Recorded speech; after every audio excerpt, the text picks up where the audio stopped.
turarwana n'abantu tutazi ku mpamvu tutazi. Impamvu rero ari twe bibasiye mubajije n'abantu inshuti zanyu ukuntu navugiraga iki gihugu, ukuntu narwanye n'abantu mvugira iki gihugu, ari njye ari twe ari umubyeyi wacu, iki gihugu nta twaragikunda. Rero birabaje kubona bafokusinga ku bantu innocent, nuko badashaka yuko tuvuga ibyacu, tuvuga akarengane kacu, kuko turi mu karengane karenze kandi tuzira ubusa. Donc ntibashaka yuko ukuri kwacu kujya hanze.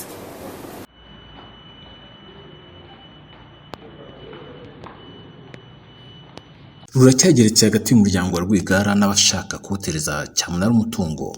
Nyuma gato y'aho Cyamunara yo kugurisha hoteli y'umuryango wa Rwigara itabashije gukorwa ku wa gatanu w'icyumweru gishize, hakomeje urubanza uyu muryango uburanamo na Cogebanque mu rukiko rukuru rw'ubucuruzi. Urubanza rwa none rwatangiriye ku gisa n'amacabiranya n'amahugu ku ruhande rwa Cogebanque, kuko umwunganizi mu mategeko w'iyi banki Maître Munyengabe Henri Pierre ubushize yari yasabye urukiko rw'ubucuruzi gutesha agaciro ikirego cy'umuryango wa Rwigara gitambamira Cyamunara. Akaba yabishingiraga ku cyo yitaga ko ikirego kitatanzwe mu nzira zemewe n'amategeko, kuko ngo ikirego cy'uyu muryango binyuze mu ruganda Premier Tobacco Company rutabanje kwandikira umwanditsi mukuru. Kuri iyi nshuro Maître Munyengabe wabihakanye ubushize, noneho yemeye ko umwanditsi mukuru yandikiwe, mu gihe nyamara ubusabe bwe aribwo bwari bwashingiweho n'urukiko rw'ubucuruzi rwanzuye gutesha agaciro ikirego kikabona kugezwa ku ntare y'ubujurire bwaburanwaga none. Mu rukiko rukuru rw'ubujurire Maître Rwagatare umwunganizi w'umuryango wa Rwigara yashimangiye ko nta mwenda na muto uyu muryango ufitiye Cogebanque, anabigaragariza ibimenyetso. Nanone umwunganizi wa Cogebanque yatunguranye avuguruza ibyo yavuze ubushize, kuko yavugaga ko hari umwenda utuma umutungo wo kwa Rwigara utezwa Cyamunara. Kuri iyi nshuro yemeye ko mu mwaka wa 2018 Cogebanque yandikiye ko umuryango Rwigara ibamenyesha ko nta mwenda bayifitiye. Nyuma yaho miliyoni 540 yabishyuzaga zari zimaze kwishyurwa uko zakabaye binyuze muri Prime Insurance. Hejuru y'ibyo byose ariko Maître Munyengabe Henri Pierre umwunganira Cogebanque yakomeje asaba urukiko rukuru rw'ubucuruzi gutesha agaciro ikirego cy'ubujurire bw'umuryango wa Rwigara, bityo Cyamunara igakomeza. Maître Rwagatare wunganira umuryango wa Rwigara yibukije ko nta rubanza rwigeze rukuraho imyanzuro y'urwaciwe mbere rusaba ko hatakongera gutezwa Cyamunara imitungo kwa Rwigara. Umucamanza yabashije niba izo manza zose bazigaragaza ndetse n'ibimenyetso bigaragazwa muri dosiye no muri systeme arabihamirizwa. Byose byashyizwe mu biganza by'umucamanza ngo bifateho umwanzuro. Ese byarangiye biti?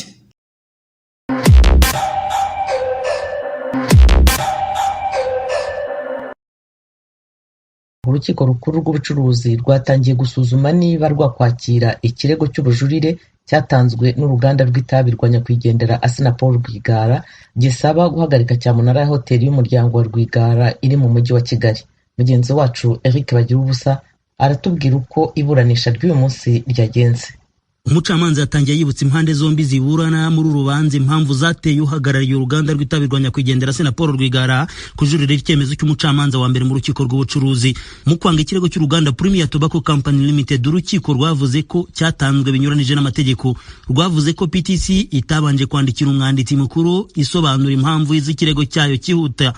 Maître Janvier Rwagatare wunganira uruganda PTC yabwiye urukiko rukuru rw'ubucuruzi ko bandikiye umwanditsi mukuru uretse ko bitari na ngombwa mu gihe bafite urubanza rw'iremezo. Yasobanuye ko bandikiye umwanditsi mukuru abasubiza nyuma y'ibyumweru bibiri bihabanye nuko yagombye kuba yarasubirije mu minsi 3 nkuko biteganywa n'amategeko. Avuga ko batanze ikirego cyihuta kuko babonaga umwanditsi mukuru ari kubatinza kandi Cyamunara yegereje. Maître Henri Pierre Munyengabe wunganira banki y'ubucuruzi yakorera banki yabwiye urukiko ko PTC yagaragaje ko yatanze ikirego mu buryo bwubahirije amategeko. Umucamanza ku rwego rwa mbere yamaze kubifataho icyemezo kuko ntabyo yabonaga muri dosiye. Umucamanza yabajije uwunganira iyo banki niba nyuma barabonye inyandiko uruganda PTC rwandikiye umwanditsi mukuru. Maître Munyengabe yemeza ko bazibonye. Urukiko ruvuga ko icyo ari cyo guheraho rusuzuma niba ikirego cyo kwa Rwigara cyakwakirwa cyangwa kitakwakirwa, kuko uruhande baburana rwemeza ko rwabonye ibihamya ko bandikiye umwanditsi mukuru. Maître Janvier Rwagatare yibukije urukiko rukuru rw'ubucuruzi ko mu mwaka wa 2017 rwafashe icyemezo mu rubanza rwabaye itegeko kibuza kongera gutanga ibyemezo bigurisha ingwate zo kwa Rwigara igihe cyose ingwate ku bwishingizi bwa nyakwigendera itari yakavuye mu nzira. Yavuze ko nubwo bimeze bityo Cyamunara yo kugurisha hoteli yo ikomeje gukorwa. Yavuze ko kuri urwo rubanza rwabaye itegeko nta rundi rubanza rwigeze rurukuraho, bityo ko rugifite agaciro karwo. Ubunganira koje banki yavuze ko ibivugwa n'uruhande baburana bitari ukuri. Yasobanuye ko kukirebana n'ubwishingizi bwa Rwigara urukiko rwategetse Prime Insurance kwishyura koje banki amafaranga miliyoni 540 y'ubwishingizi bwa Rwigara. Uyu munyamategeko yemeza ko mu 2018 koje banki yandikiye Madamu Mukangemanyi Adeline Rwigara ibaruwa imumenyesha ko nta mwenda bayifitiye.